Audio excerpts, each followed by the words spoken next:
비교 상대가 안 되죠. 물론 계단 오르기는 정말 좋은 운동입니다. 하체 운동이요, 심폐기능 운동이죠. 캐틀벨 운동과 같이 두 가지 운동 효과가 다 이루어지는 운동입니다. 그런데 그럼 이런 좋은 운동보다도 캐틀벨 운동이 더 좋으냐? 더 좋죠. 왜냐하면 캐틀벨 운동은 계단 오르기 운동과 같다 그랬죠. 근력 운동이요, 심폐기능 운동이다.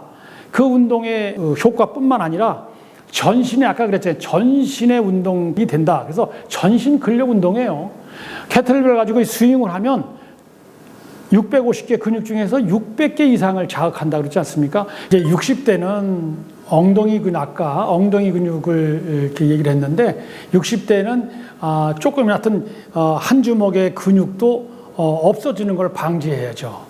그래서 근육 운동의 근력보다는 근파워보다는 근육이 증가하는 운동. 그래서 조금 낮지만 반복 횟수를 좀 많이 해서 근지구력과 근력도 겸비한 이런 운동. 그리고 근육이 없어지지 않게 하려면 주기적으로 해야 됩니다. 쉬는 날 없이 일정한 기간에 그 부위에 자극을 계속 줘야 되는. 그래서 60대는 비록 가벼운 무게지만 세 끼니 밥 먹듯이 하라.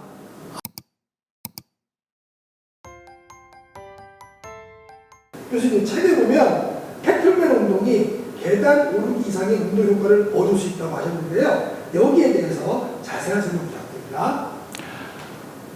비교 상대가 안 되죠. 물론 계단 오르기는 정말 좋은 운동입니다. 하체 운동이요, 심폐기능 운동이죠. 캐틀벨 운동과 같이 두 가지 운동 효과가 다 이루어지는 운동입니다. 제가 마라톤 상무에서 마라톤 감독을 할 때 비 오는 날이면 그 동네 좀 그 관리소한테 양해를 구하고 20층까지 되는 그 계단을 뛰어 올라가고 또 엘리베이터를 타고 내려오게 하고 이거를 20번 시켰어요. 운동 굉장히 효과가 큽니다. 일반인은 5계단만 이렇게 올라가면 다리 근육이 빡빡함을 느낄 거고 10층만 올라가면요 호흡이 가빠져서 더 이상 올라가기가 어려워서 한 번 쉬었다가 올라가야 되는 그 정도로 빡센 운동이에요. 그런데 그럼 이런 좋은 운동보다도 캐틀벨 운동이 더 좋으냐? 더 좋죠. 왜냐하면 캐틀벨 운동은 아까 이렇게 계단 오르기 운동과 같다 그랬죠. 근력 운동이요, 심폐기능 운동이다. 그 운동의 효과뿐만 아니라 전신의, 아까 그랬잖아요. 전신의 운동이 된다. 그래서 전신 근력 운동이에요. 캐틀벨 가지고 스윙을 하면 650개 근육 중에서 600개 이상을 자극한다 그러지 않습니까? 그러니까 전신 운동이다. 계단 오르기는 다리 위주의 운동이지만 캐틀벨 운동은 전신 운동이기 때문에 계단 오르기 운동과의 비교는 조금 비교 대상이 안 된다. 캐틀벨 운동이 완벽한 운동이고 계단 오르기도 좋은 운동이지만 하체 위주의 운동이다. 이렇게 말씀을 드려보고 싶습니다. 그래서 캐틀벨 운동의 또 한 가지 장점은 다이어트 효과가 뛰어나다는 거예요. 왜냐하면 몸에 있는 지방은 분해와 연소의 두 가지 과정을 거쳐서 몸에서 이렇게 빠집니다. 근데 근력 운동하면요. 근력 운동을 하면 지방을 분해하는 남성 호르몬들, 성적 호르몬이라든가 테스토스테론 호르몬이라든가 아드레날린들이 많이 분비돼 가지고 지방을 분해만 해놔요. 연소는 못합니다. 연소는 누가 합니까? 산소가 해주는 거죠.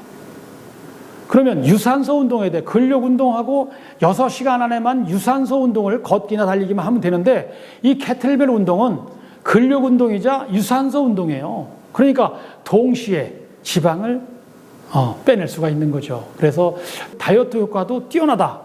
그래서 계단 오르기 운동하고는 조금 다른 면이 있다. 이렇게 말씀드릴 수가 있습니다. 캐틀벨 운동에 대한 기본 상식과 캐틀벨 운동 수칙 10가지에 대해서 한번 설명 부탁드립니다. 네, 이거는 이제 제가 그동안 캐틀벨 운동을 해오면서 느꼈던 점을 일반인도 이렇게 공유하고 싶어서 제가 이렇게 10가지를 잡아봤는데, 첫 번째는 매일 해야 된다. 왜 그러냐면 그 일반 헬스클럽에서 운동하는 것보다 가벼운 무게로 저는 하기를 원해요. 관절이라든가 연조직들의 무리 없이 이렇게 부상 없는 근력 운동을 해야 되기 때문에 좀 가볍죠. 그러면 또 단순한 운동이고, 근데 부상은 잘 안 걸리지만 그래도 가볍게 시작하는 걸 저는 권유하는데, 그래서 매일 해야 된다. 그래서 제가 아마 책에서도 낼 때 2분할법이에요. 2분할법. 하루는 스윙 위주, 스쿼트나 스윙 위주로 했고, 이튿날은 푸시와 로우로 이렇게 두 가지 운동 프로그램을 했을 거예요. 그래서 이틀을 나눠서 하루는 하체 근육이요, 두 번째 날은 어깨와 등 운동이요, 이렇게 나눴는데 2분할법 운동 바꿨죠. 그래서 매일 할 수가 있어요. 그래서 매일 해야 된다. 이렇게 보고, 두 번째로는 2, 3주 단위로 이렇게 중량과 운동량을 좀 증가시켜야 된다. 근육 운동의 원칙 중에서 점증성의 원리가 있어요. 두 번째로 중요한 건데, 이게 근육 운동을 하면 자극이 된다는 것은 손상을 말하는 건데, 그 손상이 되면 휴식 시간에, 쉬는 시간에 단백질이 이렇게 재합성을 해서 이제 근육이 다시 손상된 근육 세포를 보상을 해줘서 아주 더 비대한 그 세포를 이렇게 만들어주는데, 이 기간이 필요해요. 이 기간이 지남과 동시에 더 힘이 점점 적응이 되고 점점 힘이 좋아지죠. 이 기간이 2, 3주입니다. 그래서 똑같은 무게로 했을 때, 똑같은 무게를 2, 3주간 하면 운동 효과가 안 일어나요.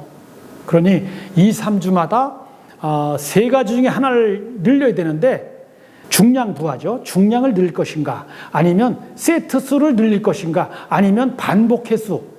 내가 스윙을 할 때 15개 했다면 요 반복 횟수예요, 요게. 그러니까 요거를 늘릴 것인가, 요 세 중에 무게를 늘릴 것인가, 세트 수를 늘릴 것인가, 반복 횟수를 늘릴 것인가, 요거를 세 가지 중에 한 가지씩만 2주, 3주에마다 하나씩 늘려야 된다.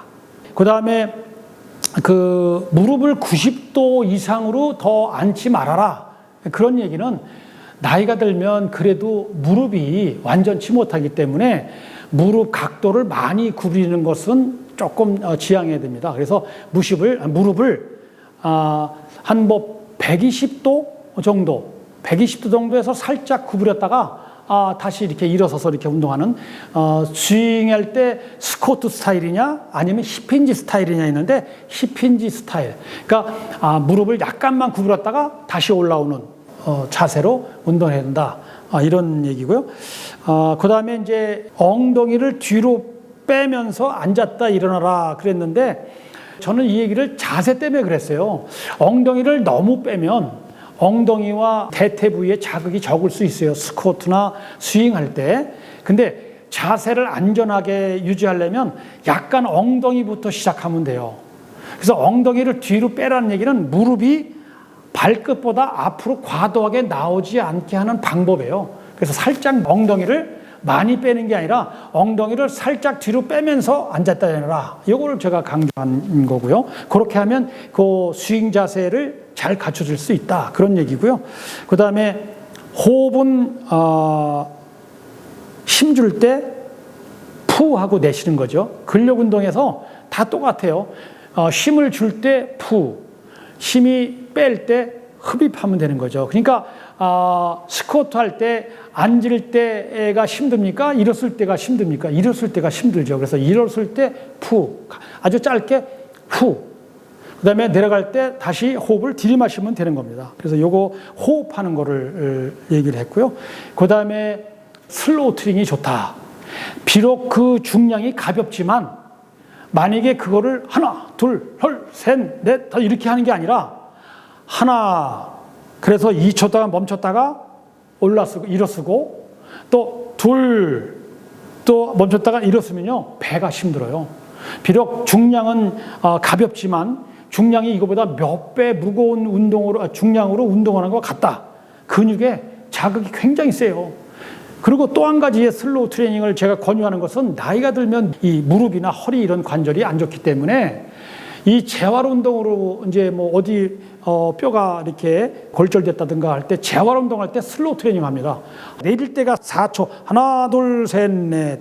그러니까 내릴 때 힘을 팍 빼는 게 아니라 내릴 때 천천히 힘을 빼라는 거예요. 올릴 때는 하나, 둘 멈췄다가 멈췄다가 하나, 둘, 셋, 넷.